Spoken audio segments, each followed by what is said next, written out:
Hello दोस्तों, आपका स्वागत है हमारे यूट्यूब चैनल पर। आज हम आपके लिए मोस्ट इंपॉर्टेंट एमसीक्यू सीरीज लेके आए हैं, जिसके अंदर हम कंटिन्यू एमसीक्यू डिस्कस करेंगे और शॉर्ट में एक्सप्लेनेशन कम से कम करेंगे। और जो हम पढ़ने वाले हैं बहुत सारे एमसीक्यू, तो इंपॉर्टेंट एमसीक्यू होंगे, देखना लास्ट तक video.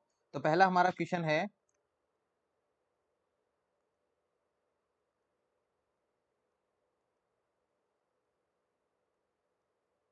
The nurse is teaching a client about peritoneal dialysis, which complication would the nurse instruct the client to report. तो यहाँ पर जो है आपके सामने एक पेशेंट है जो कि पेरिटोनियल डायलिसिस का है। तो उसको यहाँ पर टीचिंग करी जा रही है, तो कौन सा कॉम्प्लिकेशन है जो यहाँ पर रिपोर्ट करना है अगर हो जाए। तो पहला ऑप्शन है बोन पेन, दूसरा है कंफ्यूजन, तीसरा है मसल क्रैम्प्स और चौथा है cloudy outflow. What will be right answer? तो फटाफट चलते हैं आंसर की तरफ, देखते हैं क्या होगा राइट आंसर।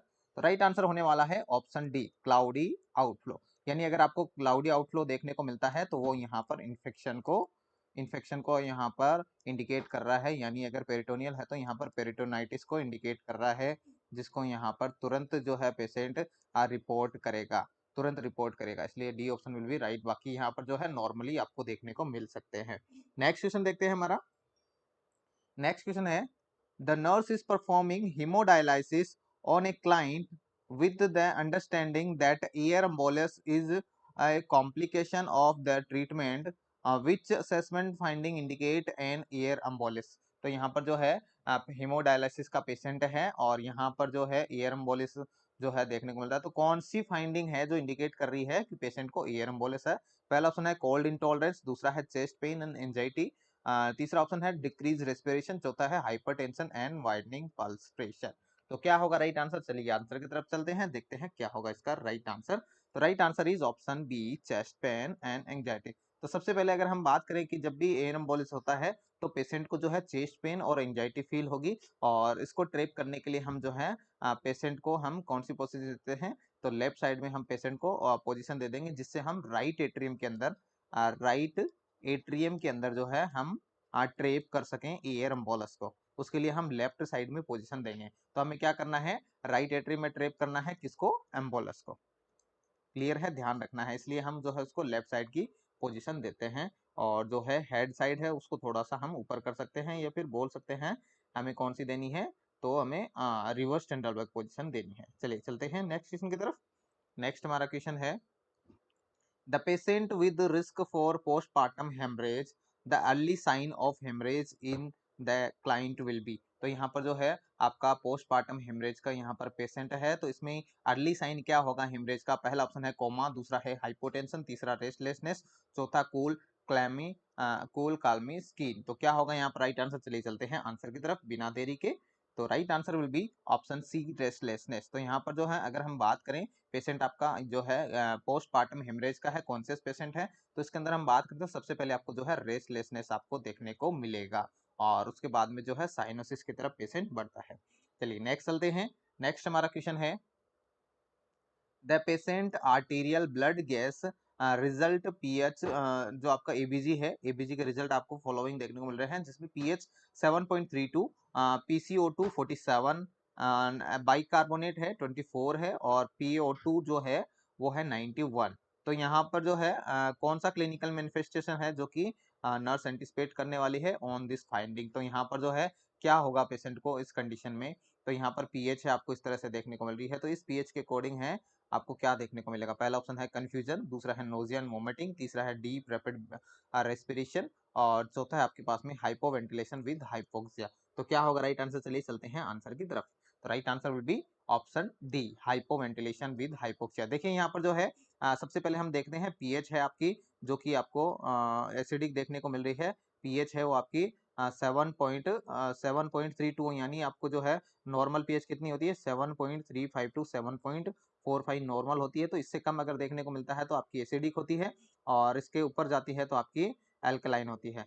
क्लियर है? तो ये आपको ध्यान में रखना है। तो एसिडिक पीएच है यहाँ पर आपकी, तो यहाँ पर और साथ में जो है पीसीओ2 है वो भी आपकी जो है 35 से 45 इसकी नॉर्मल रेंज होती है, और ये बढ़ा हुआ है, जब बढ़ा हुआ आता है तो आपकी एसिडिक पीएच की तरफ ये रहता है। तो यहाँ पर जो है हाइपोवेंटिलेशन हो रखा है पेशेंट को, और हाइपोक्सिया भी हो रखा है। इस कंडीशन में जो है आपको एसिडिक रेस्पिरेटरी एसिडोसिस आपको देखने को मिलता है। क्लियर है? चलिए नेक्स्ट चलते हैं। नेक्स्ट हमारा है patient with abdominal aortic aneurysm, which observation of the nurse indicate the need for immediate intervention. तो यहाँ पर जो है पेशेंट आपका aortic aneurysm का पेशेंट है, और इसमें यहाँ पर जो है कौन सा जो है आपके सामने ऑब्जर्वेशन है जो यहाँ पर इमीडिएट इंटरवेंशन के लिए आपको जो है इंडिकेट कर रहा है। पहला ऑप्शन है complain of yellow tin vision, दूसरा है sudden onset of frothy pink sputum, और तीसरा आपके पास में urinary output 75 ml per hour पर यूरिनरी कैथेटर, और चौथा आपके पास में complain of sudden and severe back pain and shortness of breath. तो चलिए चलते हैं आंसर की तरफ, देखते हैं क्या होने वाला है राइट आंसर।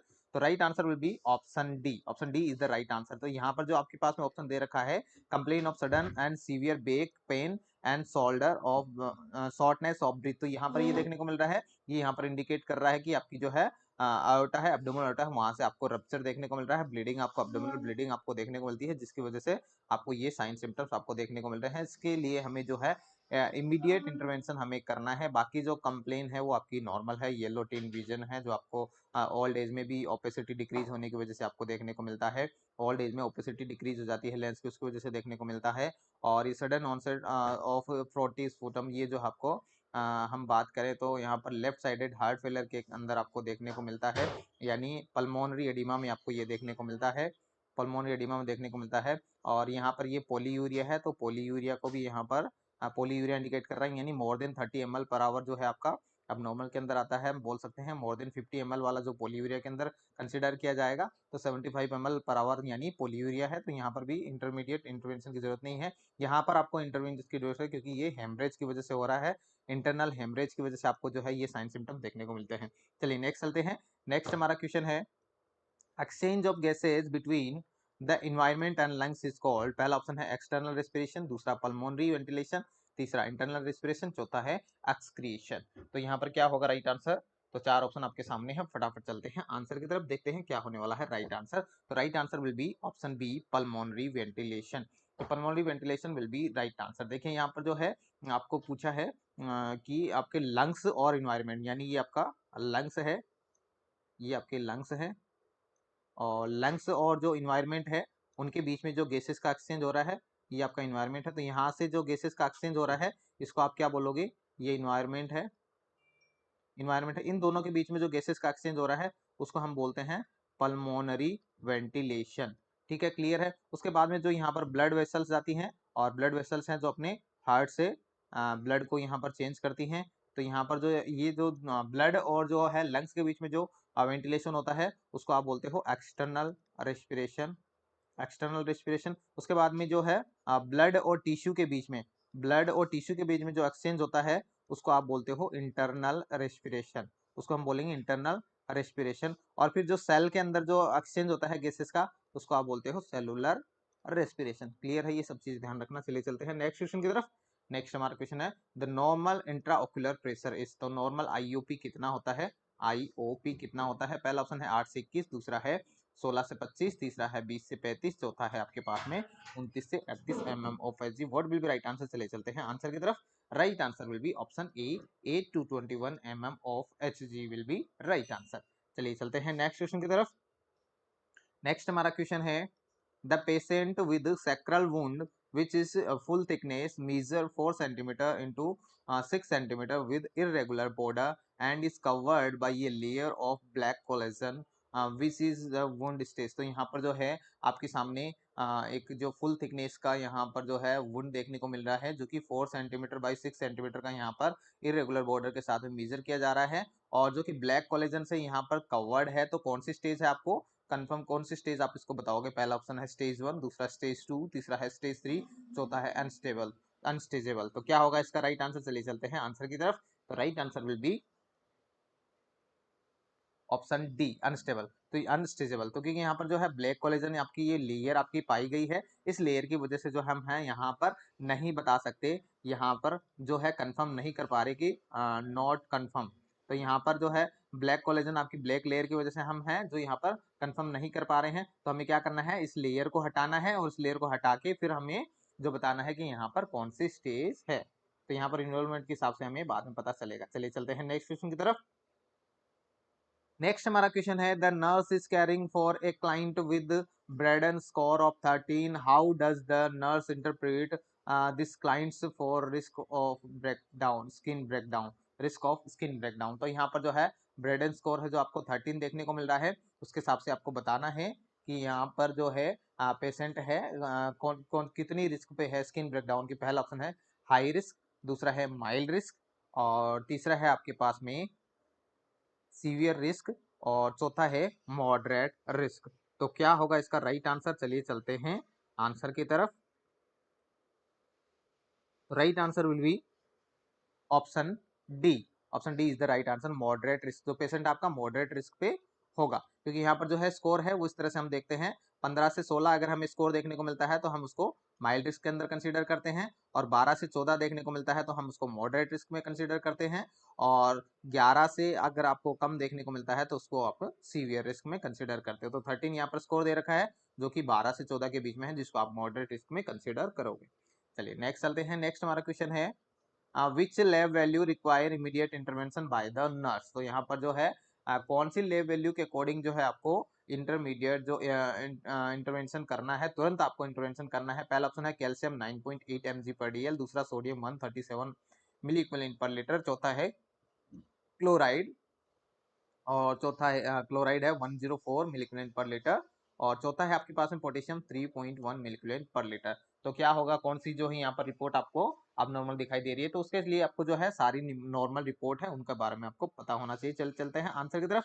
तो right answer will be option D, potassium 3.1 मिलीक्यूलेंट पर लीटर। तो यहाँ पर जैसे कि आप देख सकते हैं जो आपका कैल्शियम है वो आपका नॉर्मल है, जो कि आपका 9.5 से और 11 तक आपका जो है नॉर्मल माना जाता है, और जो सोडियम है आपका पता है आपको 135 से 145 आपका नॉर्मल कंसीडर किया जाता है, और क्लोराइड है वो आपका 97 टू 107 आपका नॉर्मल कंसीडर किया जाता है, और वहीं पोटेशियम की बात करें तो 3.5 टू 5.1 है आपका नॉर्मल कंसीडर किया जाता है। तो यहाँ पर जो है हाइपोकेलेमिया यहाँ पर इंडिकेट कर रहा है, यहाँ पर क्या इंडिकेट कर रहा है? हाइपोकेलेमिया इंडिकेट कर रहा है। इसलिए आपको इस रिपोर्ट के लिए आपको तुरंत जो है इंटरवेंशन करने की जरूरत है, क्योंकि यहाँ पर ये डिसरिदमिया कोज कर सकता है।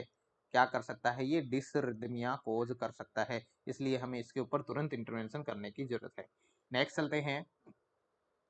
N irresistible urge to void urine occur when bladder volume increase। तो यहाँ पर जो है इनरेसिस्टेबल अर्ज है वो कब स्टार्ट होती है? जब अपना जो ब्लैडर है वो कितना भरता है? पहला ऑप्शन 400 ml, तीसरा है दूसरा है 600, तीसरा है 1000 ml, चौथा है आपके पास में 800 ml। तो what will be right answer? चलिए चलते हैं आंसर की तरफ फटाफट। Right answer will be option B 600 ml। तो आपके पास में जो 600 ml जो है हो जाएगा, तो हमें इररेसिस्टेबल अर्ज है वो होगी, यानी अब हम जो है यूरिन को रोक नहीं पा रहे हैं, कंट्रोल नहीं कर पा रहे हैं, तो इतनी हमें यहाँ पर देखने को मिलता है। क्लियर है? चलिए चलते हैं नेक्स्ट क्वेश्चन की तरफ। विच ले वैल्यू रिक्वायर इंटरमीडिएट, जो आपका हो गया है क्वेश्चन, जिसका राइट आंसर है पोटेशियम। और नेक्स्ट हमारे पास में क्वेश्चन है the nurse is monitoring a client taking chlordiazepoxide, hydrochloride, लिब्रियम, which adverse effect would be greatest concern. तो यहाँ पर जो है इसका जो है साइड इफेक्ट है, एडवर्स इफेक्ट आपको कौन सा देखने को मिलेगा? क्लोरडाइजेपोक्साइड है, लिब्रियम है, तो क्या होगा? पहला ऑप्शन हिकअप्स, दूसरा लिथार्जी, तीसरा डाउजिनेस, होता है रेस्पिरेटरी डिप्रेशन। तो क्या होगा इसका राइट आंसर? कौन सा यहाँ पर जो है सबसे जो है आपके सामने जो एडवर्स इफेक्ट देखना है, किसको हम ग्रेटेस्ट कंसर्न यानी किसको हम प्रायोरिटी देंगे? तो जाहिर सी बात है हम प्रायोरिटी देंगे ऑप्शन डी को। Option D will be right answer. तो आपको एबीसी है, आपको एबीसी है उसको फॉलो करना है, एबीसी प्रोटोकॉल को आपको ध्यान में रखते हुए चलना है। एबीसी प्रोटोकॉल को आप ऑलवेज माइंड में रखोगे, उसके हिसाब से आंसर करोगे। चलिए चलते हैं नेक्स्ट क्वेश्चन की तरफ। नेक्स्ट हमारा क्वेश्चन है for 6 month old children arrive, 4-6 महीने के बच्चे हैं क्लिनिक में आए हैं for DPT immunization, which child can safely receive the immunization at this time. तो यहाँ पर जो है कौन सा बच्चा है इम्यूनाइजेशन रिसीव कर सकता है? जो आपके सामने चार कंडीशन है। पहला ऑप्शन है the child with runny nose, दूसरा है the child who experience seizure after the last immunization, तीसरा ऑप्शन है the child who experience life threatening allergic reaction after the last immunization, चौथा है the child with a temperature of 102 degree Fahrenheit. तो किसको हम यहाँ पर जो है इम्यूनाइजेशन जो है दे सकते हैं सेफली? तो क्या होगा राइट आंसर? चलिए चलते हैं आंसर की तरफ, देखते हैं क्या होने वाला है इसका राइट आंसर। तो right answer will be option A, the child with runny knows. तो यानी आपकी जो रनी नोज वाला जो चाइल्ड है उसको हम जो है इम्यूनाइजेशन दे सकते हैं। पेशेंट को पिछली बार सीजर आया था, अगर इम्यूनाइजेशन करने से तो हम जो है इम्यूनाइज इसको नहीं करेंगे इस पेशेंट को। और तीसरा है यहाँ पर जो है लाइफ थ्रेटनिंग कंडीशन, यहाँ पर जो है एलर्जिक रिएक्शन हुई थी, तो यहाँ पर इस पेशेंट को भी हम जो है इम्यूनाइज नहीं करेंगे। और चौथा ऑप्शन है द चाइल्ड विद टेम्परेचर, यहाँ पर फीवर यहाँ पर देखने को मिल रही है, तो फीवर वाले पेशेंट को जो हम थोड़े टाइम के लिए यहाँ पर जो है इम्यूनाइज नहीं करेंगे, लेकिन जब यहाँ पर फीवर सबसाइड हो जाएगी, फीवर ठीक हो जाएगी, तब हम इसको जो है इम्यूनाइज कर सकते हैं। यानी यहाँ पर सबसे बेस्ट ऑप्शन क्या होगा, the child with running nose. चलिए नेक्स्ट चलते हैं। नेक्स्ट हमारा क्वेश्चन है which position would be based for the patient showing sign of shock. तो यहाँ पर एक पेशेंट है जो साइन ऑफ शॉक जो है यहाँ पर शो कर रहा है, तो इस पेशेंट के लिए सबसे बेस्ट पोजीशन कौन सी होगी। सबसे पहला ऑप्शन है सेमी फाउलर पोजीशन, दूसरा है हाई फाउलर पोजीशन, तीसरा है टेंडरबर्ग पोजीशन, चौथा है modified Trendelenburg position. What will be right answer. चलिए चलते हैं आंसर की तरफ बिना देरी के। तो right answer will be option C, Trendelenburg. तो यहाँ पर जो है हम पेशेंट को कौन सी पोजीशन देंगे, टेंडरबर्ग पोजीशन देंगे। जैसे इस तरह से आपका जो पेशेंट है, इस तरह से आपका पेशेंट है, तो यहाँ पर जो हम इस तरह से आपको जो पोजीशन देंगे, जिसमें लेग है वो आपके ग्रेविटी से ऊपर की तरफ रहते हैं, और जो है पेशेंट का हेड है वो इस तरह से आपको जो देखने को मिलता है।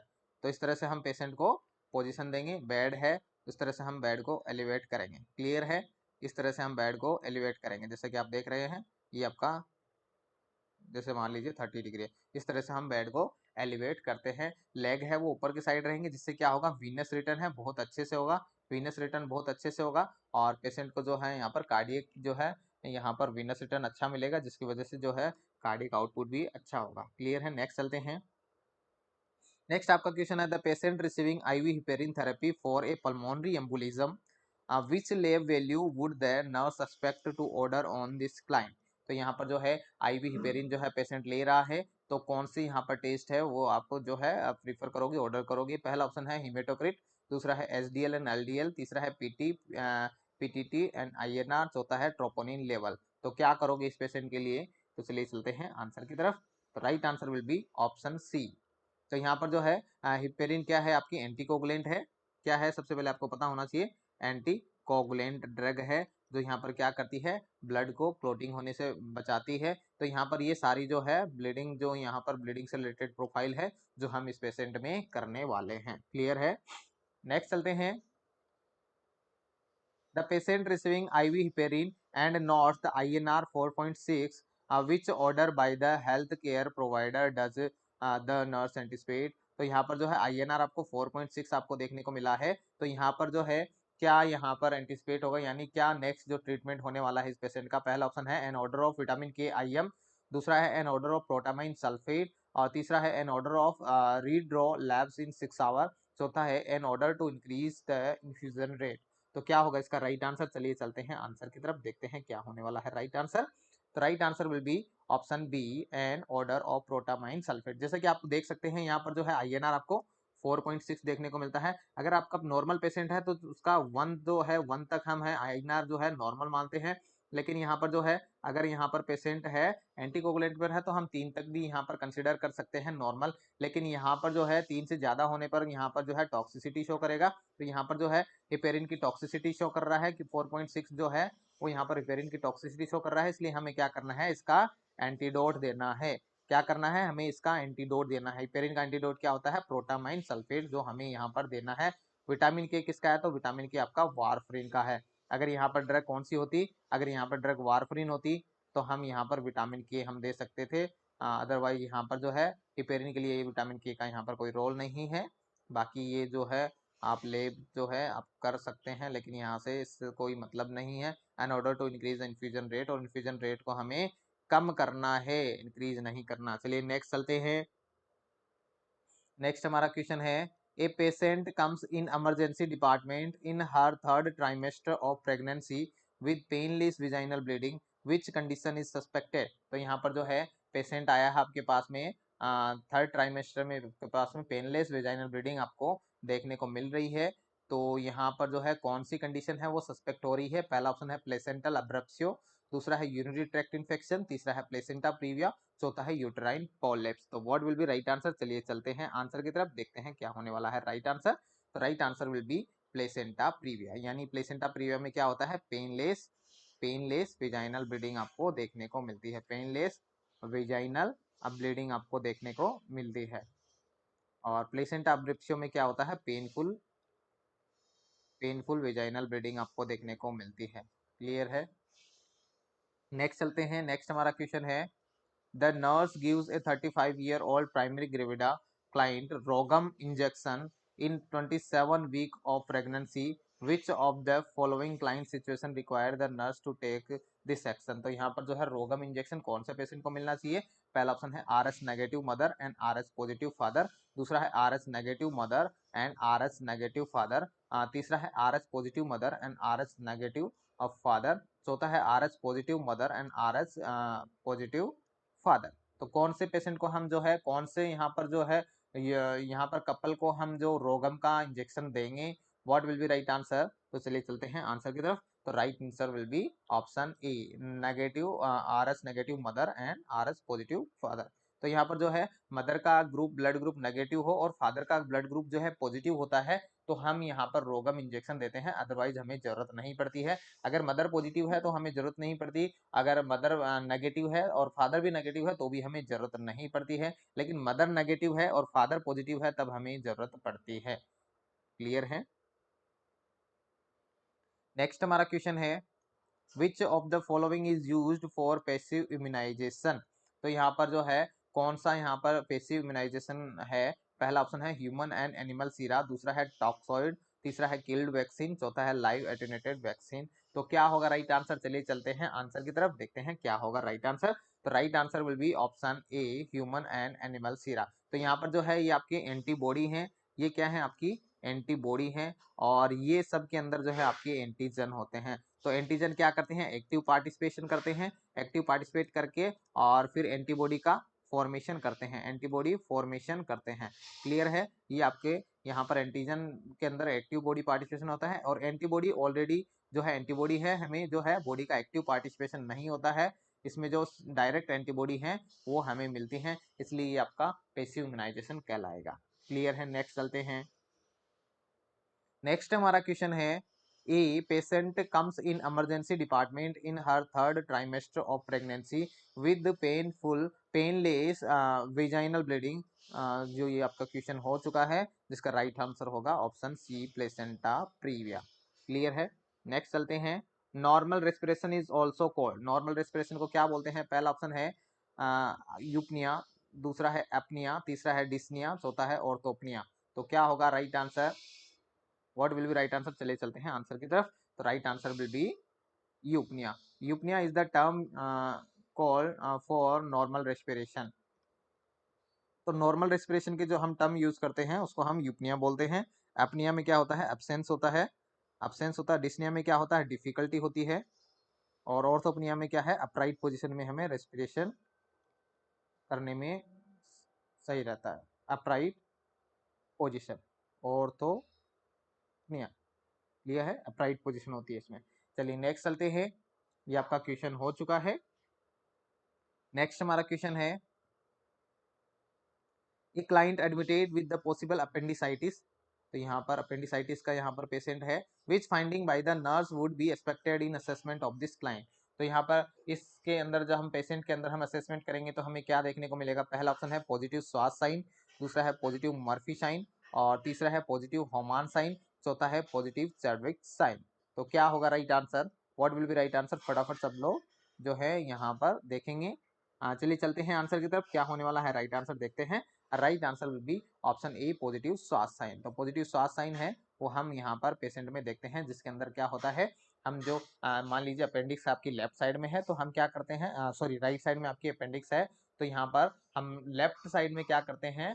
डीप पाल्पेशन करते हैं। तब हम जो रिलीज करते हैं पाल्पेशन को, तो उस टाइम जो है पेन अराइज होता है हमारे मेक बर्निस पॉइंट में, जिसको आप स्वास साइन बोलते हैं। और मर्फी साइन है वो किस में देखने को मिलता है?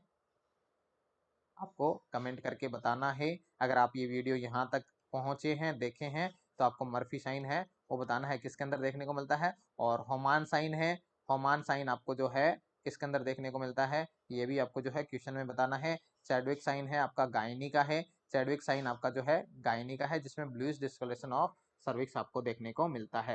तो ये अगर आप यहाँ तक वीडियो तक पहुंचे हैं तो आपको जो है इसका आंसर देना है, और इस पे क्वेश्चन पे मैं नंबरिंग कर देता हूँ, आपको जो है नंबरिंग जो है उस हिसाब से आपको बता देना है कि क्वेश्चन नंबर 24 में जो दो ऑप्शन है, मर्फी साइन लिखना है आपको, मर्फी साइन किस में देखने को मिलता है वो लिखना है, ओमान साइन किस में देखने को मिलता है वो लिखना है, अगर आप यहाँ तक पहुँचते हैं तो, नहीं तो कोई बात नहीं, इससे आपका पता चलेगा कि आपने जो है वीडियो देखा है।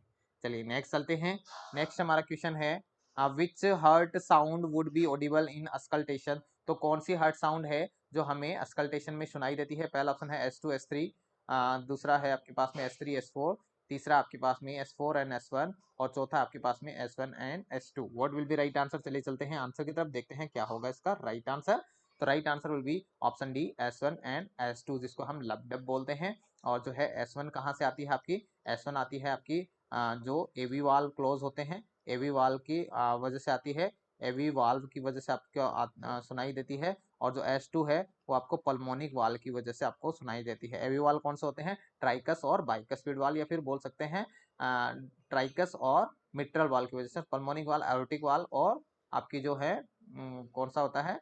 Pulmonic valve. तो इसकी वजह से जो आपको, सॉरी, सेमी लूनार वॉल्व बोलते हैं इसको, सेमी लूनार वॉल्व, जिसमें आपके पल्मोनिक और आयोटिक दोनों आ जाते हैं। क्लियर है? पल्मोनिक और आयोटिक दोनों आते हैं, सेमी वाल्व इसको बोलते हैं। नेक्स्ट चलते हैं। In nurse assessing the client charts, this his blood pressure is 134/86, the pressure would be, the pulse pressure would be। तो यहाँ पर पल्स प्रेशर है, आपको बताना है क्या होगा पल्स प्रेशर इस पेशेंट का। पहला ऑप्शन है 48, दूसरा है 86, और तीसरा है 220, और चौथा है 96। तो क्या होगा राइट आंसर? चलिए चलते हैं आंसर की तरफ, देखते हैं फटाफट इसका आंसर। तो राइट आंसर विल बी 48। तो यहाँ पर जो है पल्स प्रेशर आपको निकालना है 134 माइनस 86, तो यही निकलेगा, ऐसे ही निकलेगा आपका। तो आपका जो है राइट आंसर आ जाएगा, जो है राइट आंसर विल बी 48। चलिए नेक्स्ट चलते हैं। नेक्स्ट हमारा क्वेश्चन है after cardiac catheterization procedure the nurse should ask the client to remain in which position. तो यहाँ पर कार्डियक कैथेटराइजेशन के पोजीशन के बाद में जो है, प्रोसीजर के बाद में जो है पेशेंट को कौन सी पोजीशन में रखना है? पहला ऑप्शन है ऑन द लेफ्ट साइड और बोथ नीज बेंड स्लाइटली, दूसरा है सेमी फाउलर पोजीशन, तीसरा है supine with small pillow under the head, और चौथा है हाई फाउलर पोजीशन। तो कार्डियक कैथेटराइजेशन के बाद में हम जो पेशेंट को है कौन सी पोजीशन में देंगे, क्या होगा इसका राइट आंसर? चलिए चलते हैं आंसर की तरफ, देखते हैं क्या होने वाला है राइट आंसर। तो right answer will be option C, supine with small pillow under the head. तो हम क्या करेंगे, ऐसे में पेशेंट है, मान लीजिए ये पेशेंट है, और पेशेंट को हम क्या करेंगे, जो है एकदम सुपाइन पोजीशन देते हैं। तो यहाँ पर जो है आपको पिलो रख देना है, यहाँ पर पिलो रख देना है, और जो है इस तरह से आपको जो है पेशेंट को पोजीशन देनी है, क्योंकि यहाँ पर क्या है, कैथेटर जो है इंसर्ट हो रखा है। अगर आपने जो है हाई फाउलर पोजीशन दी तो कैथेटर इस तरह से मुड़ जाएगा और वो ब्लॉक हो जाएगा। इसलिए क्या करना है हमें, जो है ऑब्स्ट्रक्शन नहीं कोज करना है इसके बीच में, और यहाँ पर जो है एक्सट्रक्शन भी यहाँ पर कोज हो सकता है यहाँ पर। इसलिए हमें जो है यहाँ से एकदम डायरेक्ट आपको जो है सीधा रखना है, कोई बेंड नहीं करना है। चलिए नेक्स्ट चलते हैं। The minimum age for marriage in girls in India according to national population policy. तो जो है एनपीपी के अकॉर्डिंग जो है आपको गर्ल्स की एज बतानी है, क्या होगी? 18 year, 22 year, 16 year and 20 year. What will be right answer? तो कितनी होती है इंडिया में गर्ल्स की मैरिज की एज पूछी आपसे, what will be right answer? चलिए चलते हैं आंसर की तरफ। तो right answer will be option A, 18 साल। तो 18 year is the marriage minimum marriage age in the India girls. और द मेल्स की क्या होती है? मेल्स की होती है 21 ईयर्स। तो ये आपकी जो है पुरुष की होती है, ये आपकी महिला की होती है। चलिए नेक्स्ट चलते हैं। A woman comes to the clinic well a woman exam, the nurse charts that her height is 5 feet 3 inch and weight 66 kg and BMI है वो आपको बताना है। BMI क्या होगी? पहला ऑप्शन है 26.6, दूसरा है 19.6, तीसरा आपके पास में 24.2, और चौथा आपके पास में 28.4। तो क्या होगा इसका राइट आंसर? तो ये आपको बताना है। तो क्या करना है आपको, फिट है, फिट को सेंटीमीटर में कर लेना है, और उसको या फिर मीटर में कर लेना है। तो फिट को मैं कर लेता हूँ आपका सेंटीमीटर में, तो मेरे को ये इजी रहेगा, मैं डायरेक्ट कर रहा हूँ। कोई आप डायरेक्ट मीटर में करना चाहे तो कर सकते हैं, मेरे को ये ठीक रहेगा। 30 सेंटीमीटर आपके 1 फीट में होते हैं, 1 फीट इक्वल टू 30 सेंटीमीटर, और 1 इंच इक्वल टू 2.5 सेंटीमीटर। तो मैं इससे कैलकुलेट करूंगा, तो 5 3 15, तो 150 सेंटीमीटर तो ये हो गए। और जो इंच है उसको भी मैं सेंटीमीटर में कन्वर्ट कर लेता हूँ, तो ये 2.5 इंच, तो यानी 3 दूनी 6, 6 2 8, 8 साढ़े 8। तो ये आपका जो है आ जाएगा, कितना आ जाएगा, 58, 158.5 सेंटीमीटर मेरे पास में आ गया। अगर मैं इसको मीटर में चेंज करूंगा तो यहाँ पर 100 को डिवाइड कर दूंगा तो आ जाएगा 1.58। तो ये आपके मीटर हो गया। अब इसको 1.58 को यहाँ पर जो है हमारा फॉर्मूला रख लेते हैं, height in metre square upon, sorry, weight in KG, weight in KG upon height in metre square. तो ये आपका फॉर्मूला है, weight in KG upon height in metre square. तो वेट कितना है हमारे पास में, वेट हमारे पास में है इस पेशेंट का 66 केजी, और हाइट इन मीटर स्क्वायर है 1.58। तो यहाँ पर जो है आपको फटाफट से कैलकुलेशन कर लेना है। अब जो इतना कर ही दिया, तो उसके बाद में जो है अगर हम 66 में अगर हम 1.58 का भाग देंगे, 1.58 का भाग देंगे तो हमारे पास में ऑप्शन आएगा, सॉरी कहाँ गड़बड़ हुई, 150, 5 3 15, 150 हो गया, और 3 दूनी 6, 6 2 8 साढ़े 8। तो यहाँ पर 158 सेंटीमीटर, तो 1.58, तो सॉरी, इसका तो मीटर स्क्वायर किया ही नहीं हमने, तो इसका जो है मीटर स्क्वायर करना है पहले। तो 1.58 इंटू 1.58 हम करेंगे तो हमारे पास में आ जाएगा 66 अपॉन, इसका मीटर स्क्वायर भी तो करना था, ये कौन करेगा। तो यहाँ पर जो है ये आपके पास में जो है आंसर आ जाएगा। अब इसको 2.5 में आपको जो है डिवाइड कर देना है। तो 66 को अगर हम 2 पॉइंट, डायरेक्ट आप कर सकते हो, इजीली रहेगा क्योंकि 49 है, और आप इसको जो है 5 से गुना कर सकते हो, तो आपके पास में आंसर आ जाएगा 26.4। तो राइट आंसर विल बी, इसके अप्रोक्स जो भी आंसर आ रहा है वो आप कर सकते हैं। और 2.9 में करते तो और इसके पास में जाता, तो यहाँ पर जो right answer will be option A. Clear है, ऐसे आपको बीएमआई निकालनी है।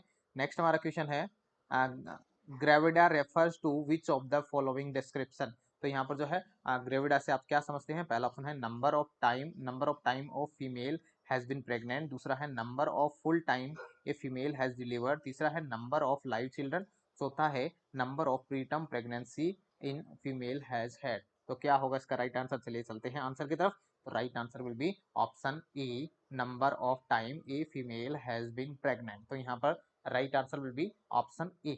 तो चलिए चलते हैं नेक्स्ट क्वेश्चन की तरफ। नेक्स्ट हमारा क्वेश्चन है, यानी आपको ग्रेविडा बताना था कि ग्रेविडा कितना क्या होता है। तो जितनी बार फीमेल प्रेग्नेंट होती है उसको हम ग्रेविडा के अंदर कंसीडर करेंगे। नेक्स्ट चलते हैं, way in performing abdominal assessment which order are the given steps followed. तो यहाँ पर जो है अगर पेशेंट को यहाँ पर एब्डोमिनल असेसमेंट कर रहे हैं तो कौन से ऑर्डर को हम फॉलो करेंगे। पहला ऑप्शन है पाल्पेशन, इंस्पेक्शन, परक्यूशन, अस्कल्टेशन, दूसरा है इंस्पेक्शन, परक्यूशन, पाल्पेशन, अस्कल्टेशन, तीसरा है percussion, auscultation, inspection and palpation, चौथा है inspection, auscultation, percussion and palpation. तो क्या होगा इसका राइट आंसर। तो राइट आंसर क्या होगा, इसके लिए आपकी जो है ट्रिक आपको याद रखनी है, आई एम, पर और देन पल। तो यहाँ पर सबसे पहले आपको ध्यान रखना है कि हम क्या करेंगे, इंस्पेक्शन करेंगे। तो यहाँ पर जो है दो ऑप्शन में जो इंस्पेक्शन नहीं दिखा रहा है इसको हम कटा देते हैं, इसको भी हम काट देते हैं। तो यहाँ पर इंस्पेक्शन दिखाई दे रहा है दो ऑप्शन में। दूसरा है हमारे पास में अस्कल्टेशन, हम क्या करेंगे अस्कल्टेट करेंगे, तो इसके अंदर जो अस्कल्टेट दिख रहा है। और फिर है आपका परक्यूशन, और फिर है आपका पाल्पेशन। तो यहाँ पर जो है right answer will be option D, ये भी नहीं होगा क्योंकि यहाँ पर जो है परक्यूशन पहले आ रहा है। तो हम क्या करेंगे, अगर यहाँ पर आपको परक्यूशन और पाल्पेशन आगे पीछे मिलता है तो कोई दिक्कत नहीं है, बस सबसे पहले आपको इंस्पेक्शन करना है। सबसे पहले आपको जो है बिना टच किए हुए पेशेंट को देखना है, उसके बाद में हम पेशेंट को टच कर सकते हैं। ये आपका आंसर होगा। चलिए चलते हैं इसके आंसर की तरफ, right answer will be option D.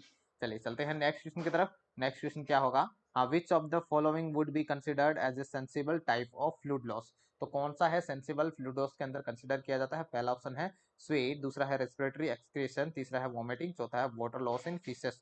तो क्या होगा इसका राइट आंसर। तो चलिए चलते हैं आंसर की तरफ।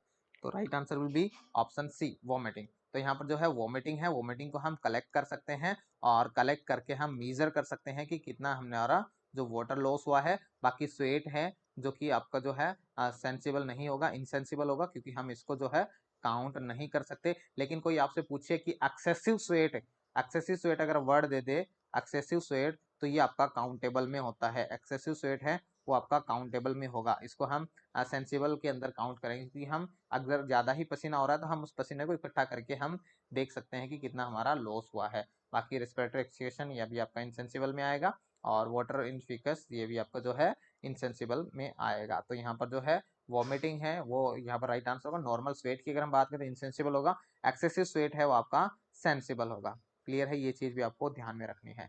चलिए नेक्स्ट चलते हैं।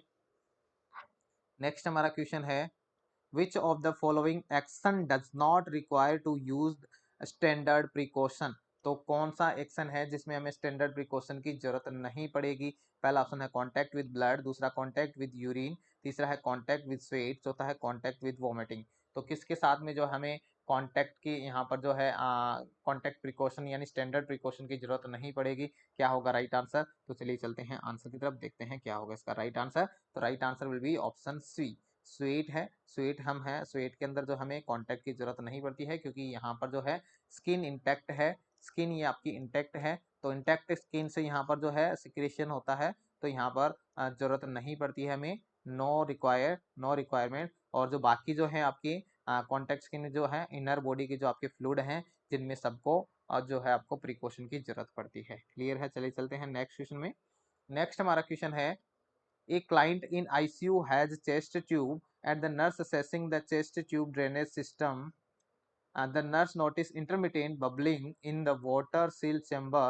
What action should the nurse take? तो यहाँ पर जो है intermittent bubbling आपको देखने को मिल रही है, तो आप क्या करोगे? पहला ऑप्शन है claim the chest tube and call for help, दूसरा है document the finding in the client chart, तीसरा है document an ear leak and notify the physician, चौथा है call the physician to report the finding। तो क्या करोगे? इंटरमिटेंट बबलिंग है, इसको आप ध्यान रखना है। क्या दे रखा है हमें? इंटरमिटेंट बबलिंग दे रखा है, तो क्या करेंगे? चलिए चलते हैं आंसर की तरफ, देखते हैं क्या होगा इसका राइट आंसर। तो right answer will be option B, document the finding of the client chart. तो यहाँ पर जो है आपकी क्या है, ये नॉर्मल फाइंडिंग है, हमें कुछ भी नहीं करना है। अगर आपको क्वेश्चन में कंटिन्यूअस बबलिंग आपको देखने को मिलता है, कंटिन्यूअस बबलिंग आपको देखने को मिलेगी, तो यहाँ पर अब नॉर्मल होगी। तो ये अब नॉर्मल फाइंडिंग होगी, जब हमें क्या करना है, तुरंत जो डॉक्टर को इन्फॉर्म करना है। देखिए यहाँ पर ये बबलिंग होती है वो किसकी वजह से होती है? जब हम रेस्पिरेट करते हैं, इंस्पिरेशन करते हैं और एक्सपायरेशन करते हैं, तो हमारी जो एक्सपायरेशन के दौरान जो है गैस है वो बबल के रूप में जो है आपको गैस जो आपकी जो है CO2 निकलती है, यानी एयर है वो बाहर आती है। जो एयर आती है तो यहाँ पर जिस जैसे आप जो है रेस्पिरेशन करोगे, तो इंस्पिरेशन और एक्सपिरेशन के टाइम जो चेस्ट राइज अप होता है, उसके साथ साथ में जो है राइज अप और राइज डाउन होता है। जैसे ही जो चेस्ट अप और चेस्ट डाउन होता है, तो उस टाइम जो है आपको इंटरमिटेंट बबलिंग देखने को मिलेगी, जो कि नॉर्मल है। अगर ये कंटिन्यूअस चल रहा है तो ये अब नॉर्मल फाइंडिंग है, आपको तुरंत डॉक्टर को इन्फॉर्म करना है। चलिए चलते हैं नेक्स्ट क्वेश्चन की तरफ। नेक्स्ट हमारा क्वेश्चन है the anterior fontanelle in children close between. तो जो एंटीरियर फोंटेनल है यानी सामने वाला फोंटेनल है, वो कितने टाइम में क्लोज होता है? तो पहला ऑप्शन है 1 मंथ ऑफ एज, दूसरा है 1.5 ईयर ऑफ एज, तीसरा है 1.5 मंथ ऑफ एज, और चौथा आपके पास में 2 वीक ऑफ एज। तो what will be right answer? कब होगा आपका एंटीरियर फोंटेनल, कब क्लोज होगा? तो फटाफट जो है आपको बताना है। चलिए चलते हैं आंसर की तरफ। What will be right answer? Right answer will be option B, 1.5 year of age. तो यहाँ पर जो है ये आपका इंटीरियर फोंटेनल है, जो कि आप देख सकते हैं ये साइज में भी बड़ा होता है। इसको आप जो है टच करके भी आप बेबी को आप देख सकते हैं। यहाँ पर आईज होती हैं बेबी की, यहाँ पर आईज होती हैं, ये सामने का है, ये आपका फ्रंट है, और ये आपका पोस्टीरियर एरिया है, ये पीछे का है। ठीक है, तो यहाँ पर एक पीछे भी होता है, एक पीछे भी होता है, ये आपका डायमंड शेप का होता है, ये आपका ट्राइंगुलर शेप का होता है। तो यहाँ पर जो आगे वाला बड़ा है, इसलिए यहाँ पर ज्यादा टाइम लगेगा। कितना लगेगा? 1.5 साल इसके अंदर लगेंगे, 1.5 ईयर का टाइम लगेगा। पीछे वाला छोटा है, इसलिए ये 1.5 मंथ में ही फिल हो जाता है। 1.5 मंथ में, एक 1.5 महीने में होगा और एक 1.5 साल में होगा। तो आपको ये ध्यान रखना है, ये डायमंड शेप का होता है, जैसे कि आप देख सकते हैं डायमंड कट यहाँ पर देखने को मिल रहा है, और ये साइज में भी बड़ा होता है, ये साइज में आपका छोटा होता है। चलिए चलते हैं नेक्स्ट क्वेश्चन की तरफ। नेक्स्ट हमारा क्वेश्चन है A patient is rushed to emergency room after being found unconscious at home. His blood pressure is 70/35 mm of Hg. The nurse anticipate an order of what medication. तो यहाँ पर जो है आपका पेशेंट है वो आपको घर में अनकॉन्शियस पड़ा हुआ मिला था और यहाँ पर उसका ब्लड प्रेशर जब चेक किया तो 70/35 mm देखने को मिला। तो यहाँ पर कौन सा मेडिकेशन क्या यहाँ पर दवाई यहाँ पर एंटिसिपेट करोगे कि क्या दवाई यहाँ पर दी जाएगी इस पेशेंट को। पहला ऑप्शन है एट्रोपिन सल्फेट, दूसरा है एमिनोडेरिन और तीसरा आपके पास में मैग्नीशियम सल्फेट, चौथा है एडिनोसिन। तो क्या दोगे इस पेशेंट को। तो चलिए चलते हैं आंसर की तरफ। Right answer will be option A atropine sulphate. तो यहाँ पर जो है एट्रोपिन सल्फेट देंगे। ये क्या करता है, ये आपके बीपी को इंक्रीज करेगा। बाकी सब जो है एजेंट है जो यहाँ पर बीपी को क्या करते हैं, कम करते हैं। क्लियर है। चलिए चलते हैं नेक्स्ट क्वेश्चन की तरफ।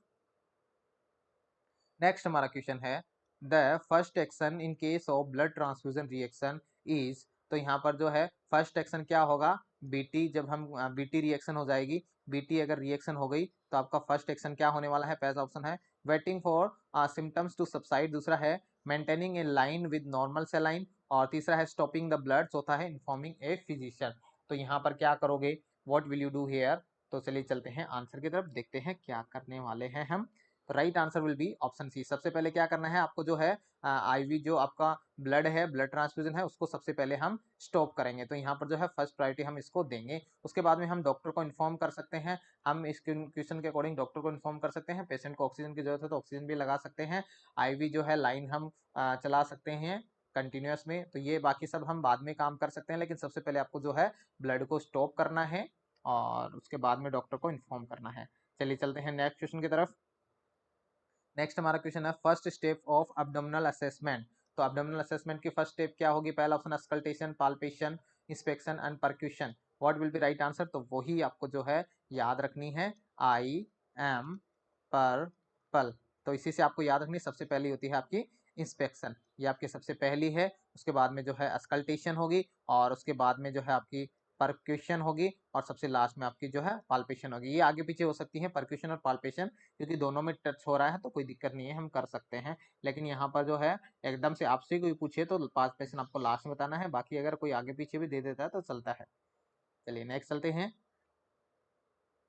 नेक्स्ट हमारा क्वेश्चन है द ट्रांसवर्स प्लेन। तो ट्रांसवर्स प्लेन क्या होता है। पहला ऑप्शन है divides the body in superior and inferior section, दूसरा है divides the body into right and left half और तीसरा है आपके पास में divides the body into 4 section cut diagonally और चौथा आपके पास में divide the body into ventral and dorsal section. तो क्या होगा राइट आंसर। चलिए चलते हैं आंसर की तरफ। तो right answer will be option A.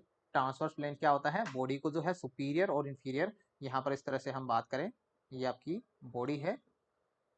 तो क्या करता है, यहाँ पर जो हमारी बॉडी होती है, बॉडी को यहाँ पर जो सुपीरियर और जो है इंफीरियर पोर्शन में जो है अलग अलग जगह डिवाइड करता है, जिसको हम क्या बोलते हैं, जिसको हम यहाँ पर ट्रांसवर्स प्लेन बोलते हैं। बाकी मैंने जो है ग्रुप के अंदर जो है ग्रुप का लिंक है, पीडीएफ मिलेगी आपको। पीडीएफ में बहुत सारी इंपॉर्टेंट इमेज जो है, इमेज से रिलेटेड एमसीक्यू, आपको यहाँ पर एमसीक्यू नहीं है वो इमेज हैं, जिससे बहुत सारा आपको जो है नॉलेज देखने को मिलेगा, जो आपको क्विक रिवीजन की यहाँ पर जो बहुत बेनिफिशियल रहने वाला है। इसलिए जो आपको यहाँ पर क्विक रिवीजन कर लेना है। लिंक आपको जो है डिस्क्रिप्शन में यहाँ पर मिल जाएगा, लिंक आपको डिस्क्रिप्शन में मिल जाएगा, जिससे आप जो है आप पीडीएफ जो है देख सकते हैं और डाउनलोड कर सकते हैं और ज्वाइन कर लेना हमारे ग्रुप को। चलिए चलते हैं नेक्स्ट क्वेश्चन की तरफ। उसके अंदर सारे प्लेन्स के बारे में यहाँ पर डिस्कस किया गया है, पिक्चर दी हुई है तो सब आप समझ सकते हैं वहां से। चलिए नेक्स्ट क्वेश्चन पे चलते हैं। नेक्स्ट हमारा क्वेश्चन है which of the following colour IV cannula is use for infant. तो इन्फेंट के लिए हम कौन से कलर का जो कैनला हम यूज करेंगे, तो क्या होगा इसका राइट आंसर। तो यहाँ पर इन्फेंट की बात करें तो यहाँ पर सबसे छोटा कैनला है वो आपको यूज करना है। तो क्या करेंगे, चलिए चलते हैं आंसर की तरफ। तो right answer will B yellow. तो यहाँ पर जो है ऑप्शन में आपको जो है ग्रे दे रखा है, जो कि आपकी 14 का होता है साइज का, और यहाँ पर पिंक है जो आपका 20 का होता है, ग्रीन आपका 18 का होता है, और येलो की साइज क्या होती है वो आपको जो है कमेंट में बताना है। आपको ये कमेंट में बताना है ताकि मुझे पता चलेगा कि आप इस क्वेश्चन तक आए हैं। क्वेश्चन नंबर 40 का आंसर आपको जो है कमेंट में बताना है, क्या होगा येलो की साइज क्या होती है। तो सब लोग कमेंट करेंगे, जो जो इस क्वेश्चन तक पहुंच रहे हैं सब लोग यहाँ पर आंसर करेंगे। चलिए चलते हैं नेक्स्ट क्वेश्चन की तरफ। नेक्स्ट हमारा क्वेश्चन है The nurse recognized all the following as common physical characteristics of child with Down syndrome except। तो यहाँ पर जो है क्या होगा डाउन सिंड्रोम के अंदर क्या क्या आपको देखने को मिलता है, एक्सेप्ट आपसे पूछा है तो बताना है what will be right answer. पहला ऑप्शन है स्मॉल लो सेट ईयर, दूसरा है डाउनवर्ड स्लैटिंग आईज, तीसरा है हाइपर फ्लेक्सिबिलिटी और चौथा है आपके पास में एनलार्ज टंग। तो क्या होगा इसका राइट आंसर, चलिए चलते हैं आंसर की तरफ। तो right answer will be option B downward slanting eyes. तो यहाँ पर जो है इसके अंदर जो है डाउनवर्ड स्लैटिंग आइज के अलावा जो है सब जो है आपको देखने को मिलता है डाउन सिंड्रोम के अंदर। चलिए चलते हैं और कौन से जो है किसकी वजह से होता है, 21 जो क्रोमोसोम होता है उसकी ट्राइसोमी की वजह से आपको देखने को मिलता है डाउन सिंड्रोम। चलिए चलते हैं नेक्स्ट क्वेश्चन की तरफ। नेक्स्ट हमारा क्वेश्चन है according to Maslow hierarchy of need order of the following need from most basic to most advance. तो क्या होगा इसका राइट आंसर। तो यहाँ पर मास्लो के अकॉर्डिंग, मास्लो हियरार्की के अकॉर्डिंग जो आपकी बेसिक से एडवांस की नीड कौन कौन सी है। पहला ऑप्शन है physiological safety, security, love, belonging, esteem, self actualization. दूसरा है esteem, self, security, love, belongingness, physiological, self actualization. तीसरा है esteem, safety and security, self actualization, physiological, love and belongingness. चौथा है physiological, love, belongingness, safety and security, esteem, self actualization. तो क्या होगा, चलिए चलते हैं आंसर की तरफ, देखते हैं क्या होगा राइट आंसर। तो right answer is option A physiological, then safety, then security, then love and belongingness, then esteem and then last one is self actualization. ये आपको जो है मास्लो हियरार्की के अकॉर्डिंग नीड्स हैं आपको देखने को मिलती हैं। चलिए चलते हैं नेक्स्ट क्वेश्चन की तरफ। नेक्स्ट हमारा क्वेश्चन है A 28-year-old woman pregnant with the twins comes for her prenatal appointment. She tells the nurse she has 2 children. उसके 2 बच्चे हैं वह बताती है। ट्विंस यहाँ पर ट्विंस प्रेगनेंसी के साथ में आई है प्रीनेटल अपॉइंटमेंट के साथ में। तो यहाँ पर जो है यहाँ पर बताया उसने कि उसके 2 बच्चे घर पर हैं। सी हैव 2 चिल्ड्रन एट होम, जिसमें से एक 4 साल का है एक 16 मंथ का है। And she has 1 abortion 6 year ago, और उसके एक अबॉर्शन 6 साल पहले हो चुका है। When she has 8 week along the pregnancy. तो अब यह यहाँ पे 8 सप्ताह के साथ में जो प्रेगनेंसी लेके आई है। तो यहाँ पर जी और पी सिर्फ बताना है। तो ग्रेविडा कितना हो गया, ट्विंस के साथ में आई है। तो यहाँ पर जो है सबसे पहले तो हम यहाँ पर कर लेते हैं अभी का G1। यहाँ पर एक जो है ट्विंस के साथ में है तो एक इसका ये हो गया ग्रेविडा, और फिर यहाँ पर 2 चिल्ड्रन उसके पास में घर पर हैं। तो यहाँ पर 2 बच्चे उसके घर पर हैं, और उसके अलावा आज जो है 6 साल पहले उसके एक अबॉर्शन हो चुका है। तो यहाँ पर जो है ग्रेविडा के नंबर जो टोटल हैं वो हमारे पास 4 हो रहे हैं। तो कौन से ऑप्शन में 4 हैं, तो ये ऑप्शन हटा दो, इसमें 5 है, ये ऑप्शन हटा दो, 4 हैं। इन दोनों के बारे में देखते हैं। अब यहाँ पर जो है हम देखते हैं, तो अब यहाँ पर पेरा और चेक कर लेते हैं। पेरा यानी पेरिटी यानी 20 वीक जो है गेस्टेशन पीरियड है उसको जो क्रॉस कर चुके हैं। तो यहाँ पर एक 4 साल का बच्चा है और एक ही 16 मंथ का है, बाकी ये 8 वीक का है और ये अबॉर्शन हो चुका था जिसके बारे में यहाँ डिस्कस नहीं किया। तो हम यहाँ पर जो है 2 पेरिटी हम इसको इंक्लूड करेंगे, हम 2 को पेरिटी के अंदर इंक्लूड करेंगे। तो right answer will be option A gravida 4 and पेरा 2। क्लियर है, चलिए चलते हैं नेक्स्ट क्वेश्चन की तरफ। नेक्स्ट हमारा क्वेश्चन है कॉमासेप्ट बैक्टीरिया आर नॉन एज। तो कॉमासेप्ट बैक्टीरिया है क्या कहलाते हैं। पहला ऑप्शन है स्टेफाइलोकोकाई, दूसरा है स्ट्रेप्टोकोकाई, तीसरा है विब्रियो और चौथा है बैसिलस। तो क्या होगा राइट आंसर, चलिए चलते हैं आंसर की तरफ। तो कॉमासेप्ट बैक्टीरिया कौन से होते हैं, तो right answer will be option C vibrio. Vibrio is the comma shaped bacteria. जैसे कि आप देख सकते हैं ये आपका कॉमासेप्ट बैक्टीरिया है। और कोकस है जो राउंड होता है एकदम से, जैसे कि आप देख सकते हैं एकदम राउंड बॉल के जैसे। और जो कोका बेसिलाई है वो ओवल शेप का होता है, और जो बेसिलस है वो एकदम से ऐसे रोड शेप का होता है। स्पायरोचीट है जैसे कि आप देख सकते हैं स्पेयरिंग जैसा होता है, और स्पायरलम जैसे कि आप देख सकते हैं इस तरह से ही कुछ स्पायरोचीट जैसा ही ये दिखता है। चलिए नेक्स्ट चलते हैं। नेक्स्ट हमारा क्वेश्चन है toilet training needs to be initiated at the age of. तो कितनी एज पे है जो टॉयलेट ट्रेनिंग हमें स्टार्ट कर देनी चाहिए। पहला ऑप्शन है 15 मंथ, और दूसरा है 18 मंथ, तीसरा है 20 मंथ और चौथा है आपके पास में 24 मंथ। तो क्या होगा इसका राइट आंसर, चलिए चलते हैं आंसर की तरफ। तो right answer will be option B 18 month. तो यहाँ पर है 18 मंथ पे इसलिए स्टार्ट करते हैं क्योंकि हमारी किडनी है इमेच्योर रहती है, 1.5 साल से पहले हमारी किडनी है इमेच्योर रहती है। तो यहाँ पर किडनी का मेच्योरेशन स्टार्ट हो जाता है स्टार्ट हो जाता है 18 मंथ पे, और जो कम्प्लीटली मेच्योर है हम बात कर रहे हैं 2 ईयर पे जो है आपका नॉर्मल जो मेच्योर हो जाती है। बाकी यहाँ पर बहुत ज्यादा टाइम लगता है मेच्योर होने में, तो यहाँ पर स्टार्ट है मेच्योरेशन वो 18 मंथ पे हो जाता है, इसलिए हम यहाँ पर जो है टॉयलेट ट्रेनिंग 18 मंथ पे स्टार्ट कर देते हैं। चलिए नेक्स्ट चलते हैं। नेक्स्ट हमारा क्वेश्चन है all are common symptoms seen in client diagnosed with tuberculosis except, तो यहाँ पर जो है और सारे सिम्टम्स है वो आपको टीबी के अंदर देखने को मिलते हैं एक्सेप्ट एक के अलावा। कौन कौन सा होगा? पहला ऑप्शन है नेल क्लबिंग, दूसरा है नाइट स्वेट, तीसरा है वेट गेन और चौथा है फीवर। तो क्या होगा इसके अंदर राइट आंसर? चलिए चलते हैं आंसर की तरफ। Right answer is option C weight gain, यानी आपको जो है नेल क्लबिंग, नाइट स्वेट और फीवर सब आपको देखने को मिलता है ट्यूबरकुलोसिस के अंदर। वेट गेन की जगह आपको क्या देखने को मिलता है? वेट लॉस आपको देखने को मिलता है ट्यूबरकुलोसिस के अंदर। तो ये यहाँ पर जो है क्लासिकल साइन होते हैं, जैसे कि आप देख सकते हैं क्लासिकल साइन होते हैं ट्यूबरकुलोसिस के। क्या क्या होते हैं? जैसे आपका वेट लॉस हो गया, वेट लॉस हो गया, और फीवर या फिर फीवर, और स्वेटिंग आप बोल सकते हो, स्वेटिंग, ये आपके जो है इसके जो क्लासिकल साइन होते हैं। चलिए नेक्स्ट चलते हैं। नेक्स्ट हमारा क्वेश्चन है which is not the element of communication, तो कौन सा एलिमेंट नहीं है कम्युनिकेशन का? तो क्या होगा राइट आंसर? पहला ऑप्शन है मैसेज, दूसरा है सेंडर, तीसरा अटेंशन, चौथा है चैनल।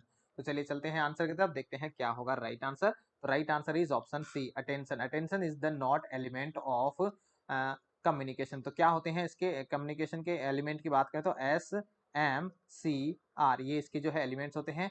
एस फॉर क्या हो गया? Sender, S for sender, M for message, और सी फॉर चैनल, और आर फॉर रिसीवर। ये आपकी जो है एसएमसीआर, उसके अलावा जो है एक फीडबैक भी आपका ये होता है इसके अंदर, फीडबैक भी होता है एसएमसीआर फीडबैक, ये आपकी जो है एलिमेंट होते हैं कम्युनिकेशन के। नेक्स्ट चलते हैं।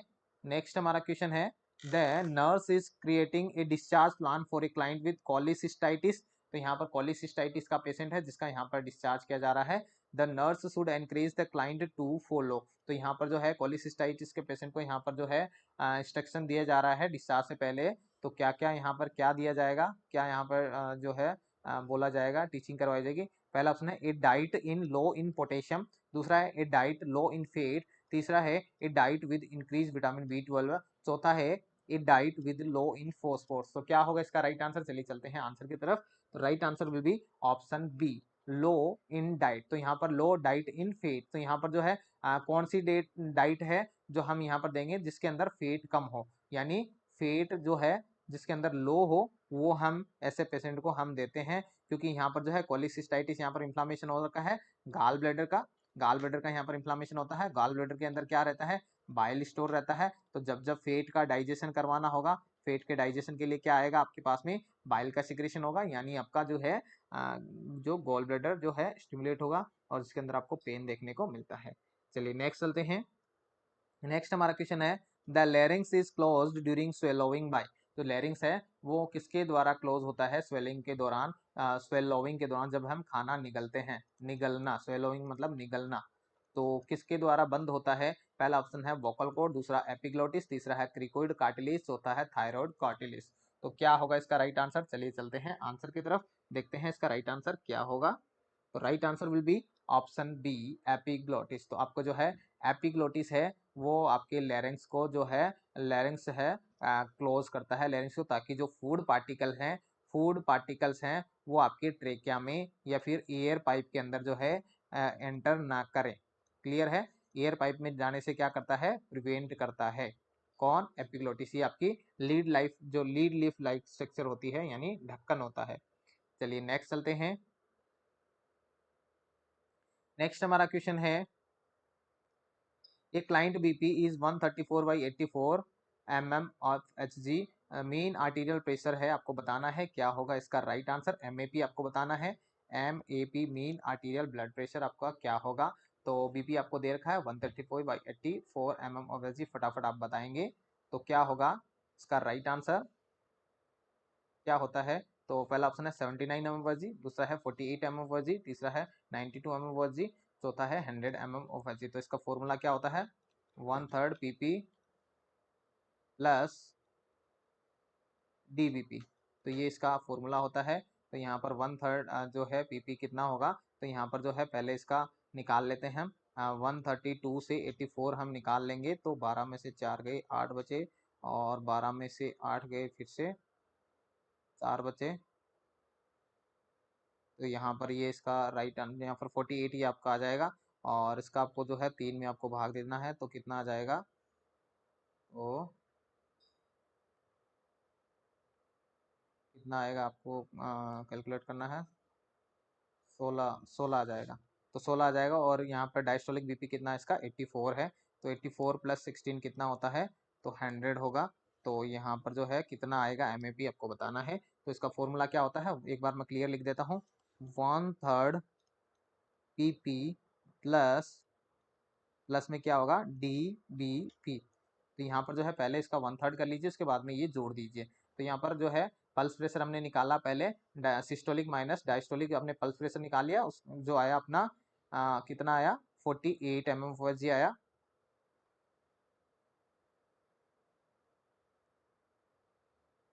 तो 48 आया हमारे पास में। तो 48 का जो है 1/3 कितना होता है, 48 का 1/3 कितना होता है, कोई आपसे पूछे तो वो होता है 16। 16 हो जाएगा। और प्लस फिर जो डायस्टोलिक बीपी है वो हम ऐड करेंगे। हमारे पास डायस्टोलिक बीपी दे रखा है 84। तो 84 प्लस ये आपके पास में आंसर आ जाएगा 100। तो right answer will be option D, 100। This will be right answer. तो आज की वीडियो में हम इतने ही इंपॉर्टेंट क्वेश्चन है वो डिस्कस करने वाले हैं। बाकी जो नेक्स्ट पार्ट जल्दी ही मैं आपके लिए लेके आने वाला हूँ, तो बने रहिए उसके लिए। तो थैंक यू फॉर ज्वाइनिंग। मिलते हैं नेक्स्ट वीडियो में। और कमेंट करके बताना अगर आपके लिए अगर ये आपके लिए अच्छा होगा तो हम और भी वीडियो लेके आएंगे।